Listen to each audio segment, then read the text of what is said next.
Welcome to a beautiful sunny morning in downtown LA as we ride the new Royal Enfield Shotgun 650, the fourth member of the 650 Twins family, joining the Continental GT, Interceptor and Super Meteor. This one more or less builds on the Super Meteor, the same engine, the same gearbox, the same basic chassis, but it brings a new set of styling which Royal Enfield says takes inspiration from sort of neo-punk aesthetics, you know, think Blade Runner, think cyberpunk, very much borrowing from the custom culture of today. And so while I suspect a lot of things will be very similar to the Super Meteor, the dimensions are different. We got different rake and trail, we have a different size wheels. This one's running an 18-inch front and a 17-inch rear cast setup, not wire spoked, and a riding position which I would say is kind of like a bobber. Mid controls, low flat bars for a cruiser, underpinned by Royal Enfield's lovely parallel twin. So we're going to get out of the city, this massive sprawling city, and into the hills. And so I look forward to getting to know this bike, but also getting to know this city a little. One of the things that's impressing me early about the Shotgun 650 is a clear leap in fit and finish. The bars have a firmness to it, the levers, the switch gear. It's this nice tight metal. It's finished properly. And this is something we've really seen from Royal Enfield in general recently. Their new Himalayan 450 just launched, bringing liquid cooling and a ride-by-wire throttle. Those things aren't presented here, but in some ways it is again a leap forward for the brand, particularly, as I say, in fit and finish. The paintwork is beautiful. The details are lovely. Scotty Hopkin, keep on rocking in the free world, mate. LA baby, LA! LA baby! This engine is great. Its one drawback is its weight, although I assume it's the engine that contributes to the fairly hefty weight of these 650 Twins. This one's 240 kilograms wet, I believe. I'll double check that. I've got to say, it doesn't feel it. It feels quite a lot smaller than the Super Meteor upon which it's basically based.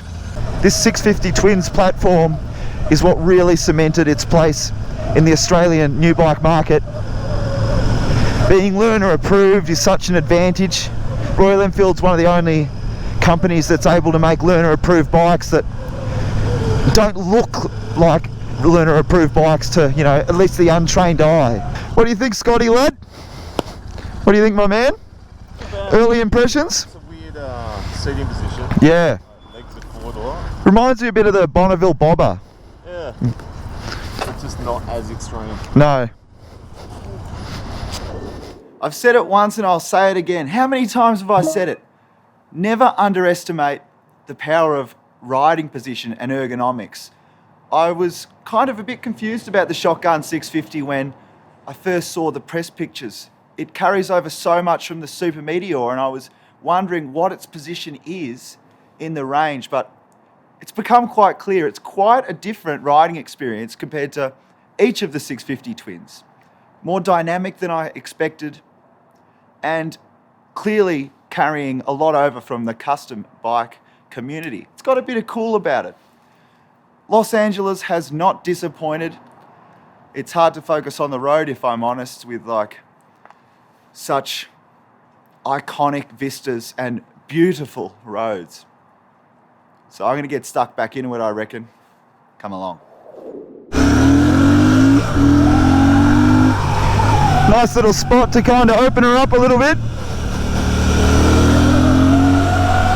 Road's in pretty terrible condition. And the rear end doesn't love it when you're really pushing. But it's probably not really designed to be ridden like a Fireblade, is it?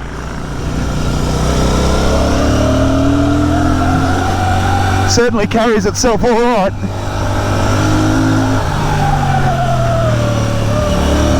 Vibra brakes, adequate, not incredible. Wow, what a road. We are cooking with gas now, ladies and gentlemen.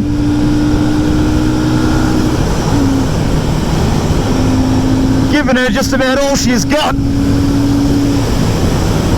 I'm so surprised at how fun this bike is to ride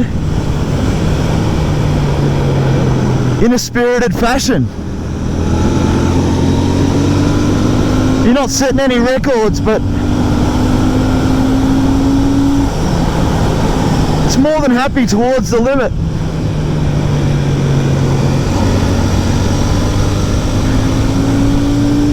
The brakes are probably a weaker point of this bike.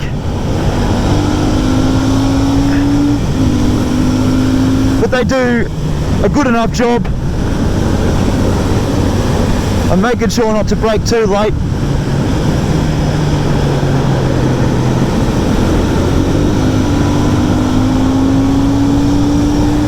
Loving this.